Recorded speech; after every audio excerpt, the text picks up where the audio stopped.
A sua abordagem de trazer o exemplo é muito bom, porque a gente consegue visualizar mesmo como é que vai acontecer, como é que esse processo se organiza na prática, né?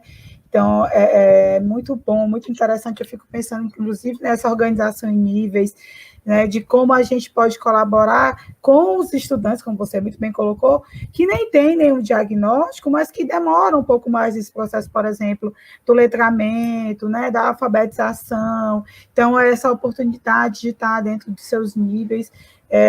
Eu já conhecia a parte das leituras, né, a proposta.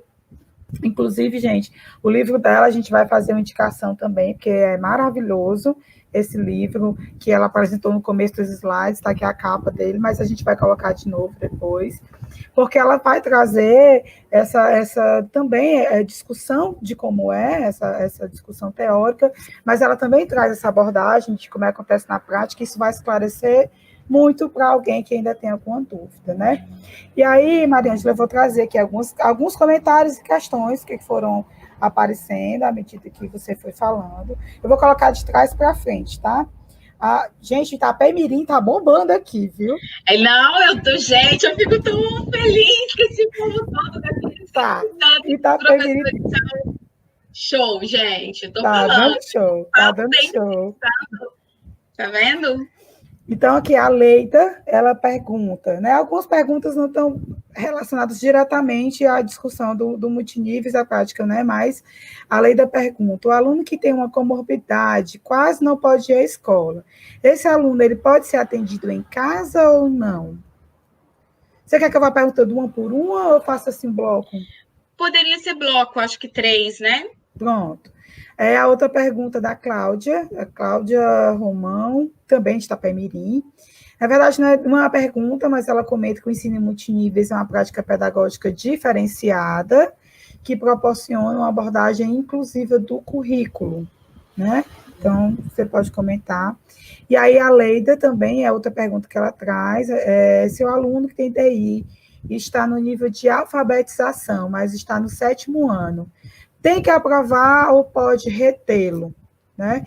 Eu vou até aproveitar a pergunta e trazer uma discussão que a gente está aqui participando de um curso sobre educação especial, e aí, com frequência, as pessoas têm perguntado se esse aluno do 7º, 8º, do 9º ano, que chegou nessa série, que ainda não é alfabetizado, além dessa questão da aprovação e da retenção, como é que o professor do AE pode colaborar com esse estudante?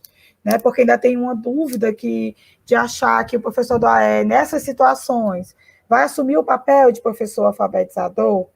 Então, aí eu vou aproveitar a pergunta da Leila para pedir para você também, se possível, fazer um comentário sobre isso, aí depois eu trago as outras questões. Tem 3 aí já, né? Então, esse povo fica fazendo pergunta difícil. Difícil, Não, mas acho que são questões excelentes, né, para a gente problematizar a expectativa. Eu não tenho expectativa de responder, mas a gente problematizar e trocar ideia mesmo, né? Então, nesse contexto da pandemia, gente, é tudo muito complexo, né? Porque o processo de escolarização, o processo educacional já é complexo por si só. Eu costumo dizer que se eu soubesse lá quando eu fiz magistério, que era tão complexo, não sei se eu ia ter entrado nesse negócio todo. Porque se engana quem acha que é um negócio fácil, né? É muito difícil lidar com tanta gente ao mesmo tempo numa sala de aula e pensar para tanta gente. Gente, é assim, né? Nós somos povos. Mas nesse contexto da pandemia, há muitos ingredientes que aí eu diria que são mais complexos. Em relação à educação especial, a gente não tem vamos colocar, uma normatização, uma orientação única, né? Tem alguns encaminhamentos, sim, em relação ao aluno público-alvo da educação especial, mas a questão, né? Pode o ensino domiciliar para esse aluno?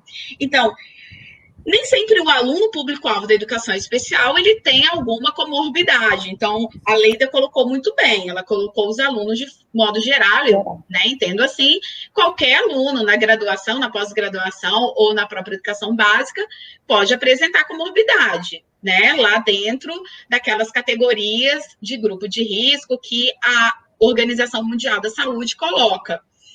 E aí, pode haver ensino domiciliar? Vai depender de como as diretrizes, os encaminhamentos da rede de ensino que você trabalha está fazendo. Eu diria que aqui no Espírito Santo há, assim, vários encaminhamentos diferentes. A possibilidade do ensino domiciliar está sendo, sim, colocada em algumas redes, em outras não. Então, eu diria que, assim, é uma possibilidade esse ensino domiciliar continuar de modo remoto, porque enquanto a gente continuar remotamente, a gente está fazendo o ensino domiciliar quase que para todo mundo e a gente não está fazendo uma educação direta. Então, a partir do momento que a gente já entrar em cena, né, intervir mediando direto para esse aluno, pode haver, com o aluno que tiver condições, porque também é isso, tá, gente? Determinadas comorbidades, o aluno não tem condição nem de acompanhar em casa. Então, eu acredito que a rede de ensino tem que considerar como possibilidade, sim, né? Mas não pode ser restrito e dizer, o aluno com deficiência visual, ele tem atendimento domiciliar. Não, vai ter atendimento domiciliar se ele tiver alguma comorbidade. Né? A questão que a Cláudia comenta, né, é que sim, o ensino multiníveis é parte de uma proposta de currículo comum, currículo inclusivo, desculpa, e a pergunta sobre a questão do aluno DI, né, do aluno com deficiência intelectual. Bom, gente, eu vou de praxe dizer, não. Mas o não é porque não é porque tudo que a gente está discutindo aqui hoje é processo. Porque se eu deixar para pensar nesse aluno no final do ano, eu não vou ter alternativa a não ser reter. Então, tem que ser construído um plano de ensino para esse aluno que tiver algumas questões, né, que ultrapassam uma prática pedagógica inclusiva, que aí sendo construído com um professor de atendimento educacional especializado. Então, a questão que a Liliane coloca, não, o professor do AE não é responsável em alfabetizar esse aluno. Ele pode contribuir na alfabetização, em qualquer área do conhecimento, mas a ideia é que isso seja feito em parceria, porque o professor o professor da sala de aula é aquele professor daquela disciplina, o professor de matemática. Ele é o professor de matemática do aluno. Eu, Mariângela, professora de educação especial, não sou professora de matemática. Eu não fiz licenciatura em matemática. Agora, se a gente faz um planejamento conjunto, eu vou para a sala de aula junto, faço intervenção, aí é outra história. Então, assim, vamos ter muito cuidado para a gente não determinar a vida do aluno sem ter feito de tudo com ele.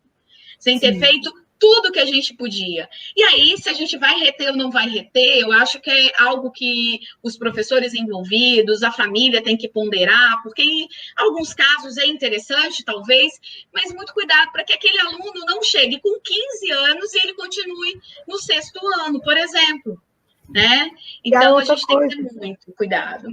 Eu acho que outra coisa também que é importante nessa pergunta, da relação ao reter e não reter, para que a gente também não esteja penalizando o estudante por uma prática que não favoreceu a aprendizagem dele. Porque a gente tem que levantar várias questões aí. Se ele está chegando no 7º ano, sem estar alfabetizado, o que aconteceu com ele ao longo desse período da vida escolar, dele até chegar aqui? Né?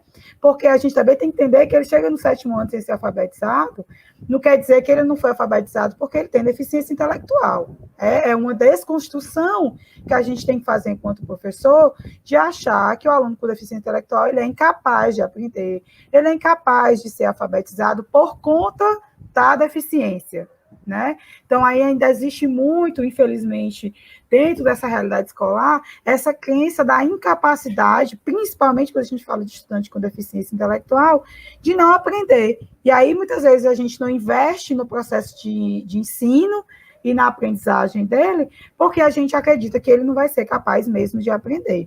Né? Então, eu acho que é importantíssimo essa fala de que realmente não é função do professor do AE tomar conta dessa alfabetização, mas essa colaboração vai ser muito importante entre o professor de sala de aula, porque a gente sabe também que o professor que está atuando nos anos finais, ele vai ter também, em contrapartida, um discurso de que não é alfabetizador, de que não é pedagogo, que não tem a experiência, a formação para atuar nesse processo de alfabetização de um menino que está chegando no 7º ano. Então, ele vai dizer, olha, ele nos anos iniciais inteiros, ele chegou aqui sem saber fazer nada de leitura e escrita, aí eu agora que vou dar conta. Então, são algumas desconstruções que a gente vai precisar ainda passar dentro, principalmente quando a gente chega no Fundamental 2, né, nos anos finais, e aí isso vai se estendendo para o ensino médio, né? Mas eu acho que a gente precisa também ter muito cuidado na retenção para que a gente não esteja penalizando o estudante por uma prática pedagógica que muitas vezes também não favoreceu o seu processo de aprendizagem. Exatamente, isso aí.